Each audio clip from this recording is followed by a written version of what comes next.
Pada usia yang masih belia, 12 tahun usianya saat itu, Rasulullah Sallallahu Alaihi Wasallam mulai menapaki jejak-jejak besar yang kelak mengguncang sejarah manusia. Kala itu, sang paman dan pelindungnya, Abu Thalib, bersiap melakukan perjalanan dagang ke negeri Syam. Angin perpisahan terasa dingin menusuk hati. Wajah mulia dan bening itu memandang pamannya dengan penuh kerinduan, seolah berkata, "Jangan biarkan aku sendiri, wahai paman."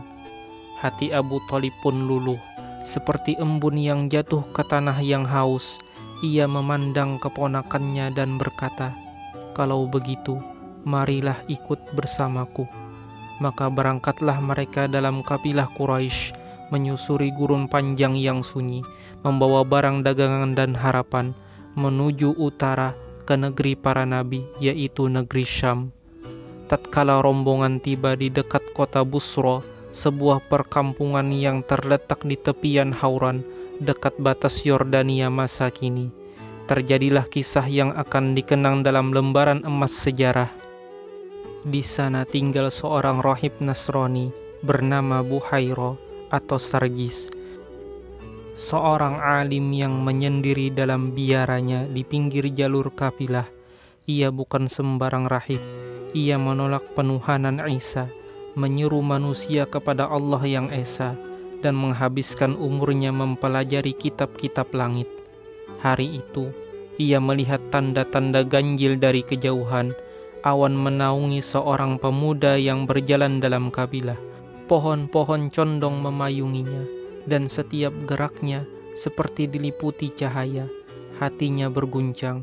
Ia pun mengundang seluruh rombongan Quraisy itu ke jamuan makan. Namun, tak terlihat pemuda yang satu itu. Ia pun bertanya, "Adakah kalian menyisakan seorang dari rombongan kalian?" Mereka menjawab, "Ya, hanya seorang anak kecil, penjaga barang-barang kami." "Bawalah dia kepadaku," ujar Buhaira tegas. Dan saat Rasulullah Sallallahu Alaihi Wasallam melangkah masuk, sang rohib menatapnya dengan mata yang berkaca. Ia menyaksikan dengan jelas apa yang telah digambarkan dalam Taurat dan Injil. Cahaya kenabian. Ia mendekat, memeriksa tanda di antara pundaknya, tanda kenabian yang telah diwariskan turun-temurun. "Ini dia," bisiknya. "Ini dia yang telah kami nantikan." Kemudian ia menarik Abu Thalib ke sisinya dan berkata penuh kecemasan, "Bawalah segera keponakanmu ini pulang ke Mekah. Jagalah dia baik-baik. Demi Allah, jika kaum Yahudi melihat apa yang aku lihat hari ini, niscaya mereka akan mencelakainya.